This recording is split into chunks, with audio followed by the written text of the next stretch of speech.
Seperti yang sudah pernah kami sampaikan terkait dengan Amar Zoni, pemindahan dari Nusa Kambangan, ditempatkan di Lapas Narkotika Jakarta. Penempatannya terpisah dengan warga binaan lain, ada blok khusus memang untuk warga binaan tertentu karena Amar Zoni dan teman-teman dari dari Karanganyar kan statusnya napi high risk, warga binaan high risk ditempatkan bersama tersendiri bersama teman-teman yang lain ya. Jadi 6 orang ada di satu sel. 5 orang berarti Bu? Ya, 5 orang, 6 sama Ahmad Zoni ya. Itu bersama di situ. Kalau di Cibodas sendiri dia mengikut sekedar dititipkan atau dia mengikuti kegiatan seperti Enggak. itu? Oh enggak.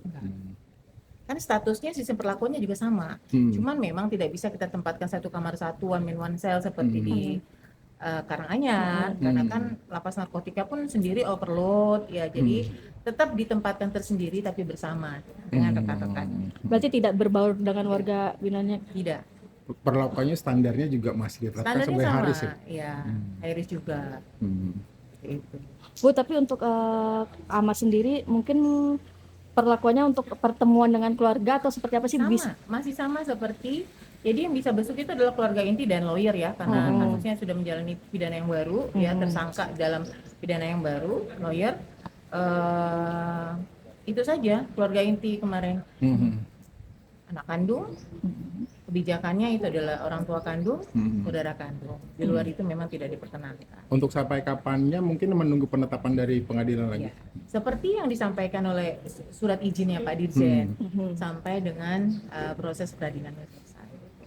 Berarti kalaupun sudah selesai peradilannya akan dipindahkan lagi ke... Sesuai dengan suratnya Pak Dirjen seperti itu. Mungkin selama Amar di lapas narkotika dititipkan di sini Bu, mungkin ada permintaan pihak Amar untuk dari lapas sendiri atau seperti apa Bu? Saya rasa normatif ya, dikunjungi oleh keluarga, sudah lawyer, seperti itu sih ya.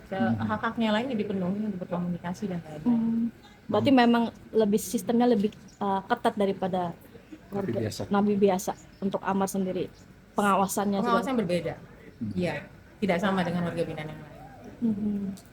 Oke, terima kasih Bu Rika.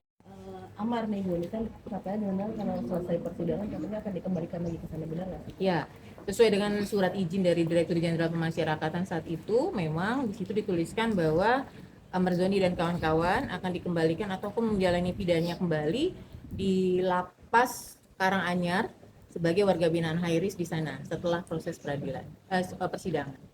Berarti tapi untuk sementara dia akan ada di sini juga Bu? Iya, sementara saat ini masih di Lapas Narkotika Jakarta. Tempatkan di blok khusus bersama warga binaan yang lain, satu perkaranya itu. Nah, tapi Bu kalau untuk kasus Amar sendiri nih Bu, kan prosesnya juga lumayan lama ya Bu ya untuk persidangan sendiri, itu biasanya memakan waktu berapa lama sih Bu? Kalau itu pertanyaannya ke hakim. Kalau kita kan memang fasilitasi, karena yang bersangkutan ditempatkan di pemasyarakatan dalam ini adalah di lapas. Jadi kita tergantung dari pengadilan sendiri ataupun hakim pengadilan sendiri. Kita sih berharap memang cepat ya, biar cepat selesai. Saya rasa juga Amar dan teman-teman juga pengen ini persidangan cepat selesai, karena kan supaya step-step selanjutnya bisa berjalan. Kegiatan Amar mungkin di lapas sementara ini sama nggak sih kegiatannya sama yang lainnya mungkin? Berbeda, karena kan memang sistem pelakuannya berbeda, ditempatkan juga berbeda, di blok sendiri juga. Gitu.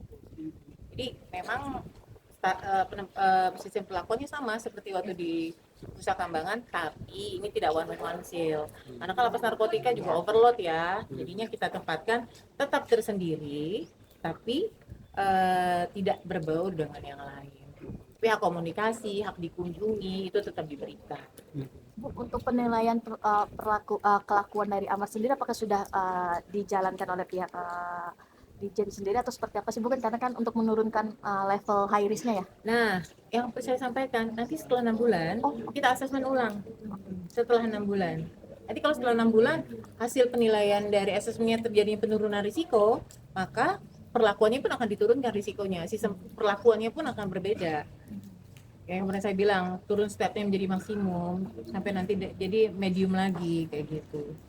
Kita sih berharap ya segera, karena kan keberhasilan kita juga adalah pada saat si warga binaan itu terjadi perubahan di perilaku. Salah satunya adalah di mana dia ditempatkan. Kalau dia terus-terusan di lapas high risk kan, oh, berarti tidak terjadi perubahan perilaku. Tapi kalau adanya dia berpindah ke lapas dengan tingkat pengamanan dan pembinaan yang menurun, nah kita juga happy, bahagia, berarti terjadi perubahan perilaku yang lebih baik. Tapi untuk melakukan terjadinya maksudnya penurunan dari level itu sendiri, apa sih syaratnya selain perilaku mereka yang baik? Pasti ada instrumen-instrumen, salah satunya juga mengikuti pembinaan. Jadi walaupun dia kalau kayak di Karanganyar ada one man one cell, mereka ada pembinaan juga, tapi memang pembinaan kepribadian. Kalau di lapas biasa kan pembinaan kepribadian kemandirian nih, kayak tadi itu kan masuknya kemandirian dan kepribadian. Kalau dia mungkin lebih langsung ke kaitannya dengan spiritual, ya kan, penyadaran hal-hal yang terkait dengan psikologis, hal-hal yang berkaitan dengan mindsetnya si warga binaan itu sendiri.